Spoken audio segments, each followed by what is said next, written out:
नमस्कार, जय जवान जय किसान न्यूज़ 24 में आपका स्वागत है। आइए नजर डालते हैं आज की खास खबर पर। गुरुजी इंटर कॉलेज वैवाह औरैया में स्थित है।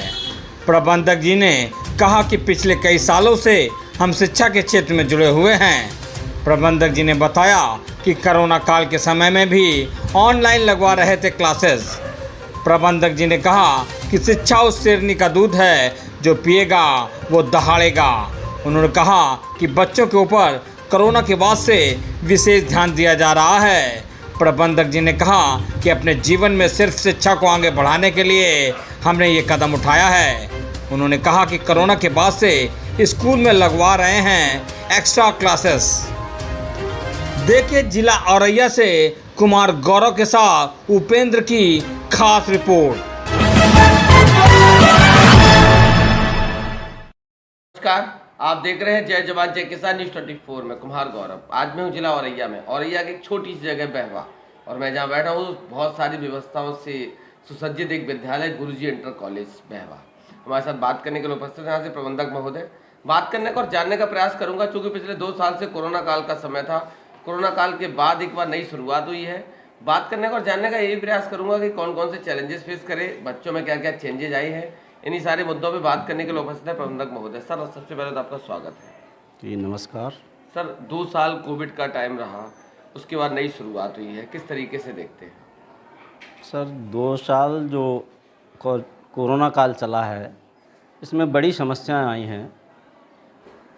काफ़ी परिवर्तन भी आए हैं, बच्चों में भी आए हैं। हम लोगों ने भी काफ़ी इसको कोरोना काल को देखा, और जो समस्याएं आई हैं उनमें कुछ सीखने को भी हम लोगों को काफ़ी मिला है। और बच्चों में भी इतनी समस्याएं दिखी कि बच्चे जो अब पुनः वापस आ रहे हैं तो उनके वो बहुत ही पीछे बैक फुट पर चले गए हैं साहब। कंडीशन ये है कि जो बच्चे आ रहे हैं पुनः, अब उन्हें हम समझ नहीं पा रहे हैं कि उन्हें हम कहाँ पर एडजस्ट करें, कैसे इन्हें सेटलमेंट करें। इतनी बड़ी स्थितियाँ ख़राब हुई हैं, क्योंकि कुछ लोग जागरूक होते हैं, वो तो अपने बच्चों को घर पर देखते हैं या फिर कहीं ट्यूशन करवा देते हैं। और कुछ गार्जियंस जो बेचारे बिना पढ़े लिखे हैं, उनके यहाँ साधन नहीं, सुविधाएं नहीं हैं, एंड्रॉयड फ़ोन नहीं है, तो उनके लिए ये बहुत बड़ी समस्याएं होती हैं सर। सर, आप जब कोविड जब लॉकडाउन लगा था, पूरी तरीके से बंद था, उस समय ऑनलाइन क्लासेस का बहुत ज़्यादा वो रहा। क्या मानना है आपका कि ऑनलाइन और ऑफलाइन में सबसे ज़्यादा इफेक्टिव क्या रहता है? सर ऑनलाइन क्लास केवल जागरूक गार्जियंस के लिए हैं, जिनके यहाँ पहली बात एंड्रॉयड फ़ोन की व्यवस्था है। हमारे ये विद्यालय जो है बिल्कुल रूरल एरिया से बिलोंग करता है।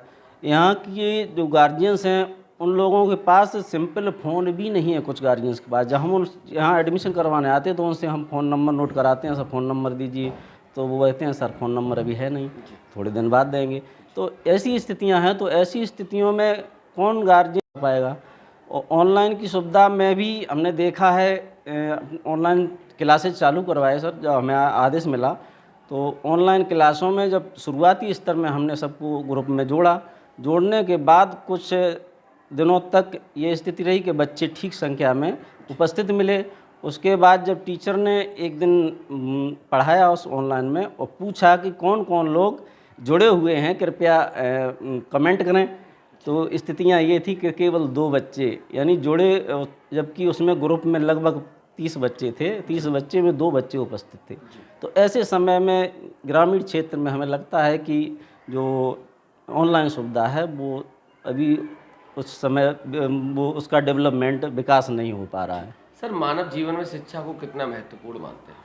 मानव जीवन में शिक्षा तो अति महत्वपूर्ण है। जितना हम विकसित होंगे शिक्षा के क्षेत्र में, हम अपना डेवलपमेंट विकसित कर पाएंगे, हम शिक्षित हो पाएंगे, उतना ही हम अपने समाज को, अपने आप को, अपने परिवार को इम्प्रूव कर पाएंगे और विकास भी कर पाएंगे। अपने देश का भी विकास इससे होता है।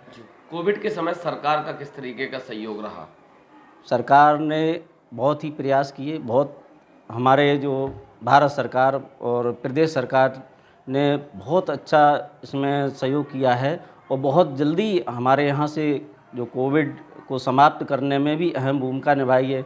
और जितनी जल्दी हो सका, अन्य देशों की अपेक्षा ऐसा पहली बार हुआ है कि हमारे देश ने सबसे पहले वैक्सीनों का निर्माण स्वयं किया, किसी विदेशी वैक्सीन का नहीं, बल्कि अपनी वैक्सीन बना के ही और हम लोगों को उसका उपचार दिलवाया और वैक्सीन लगवाई जल्द से जल्द।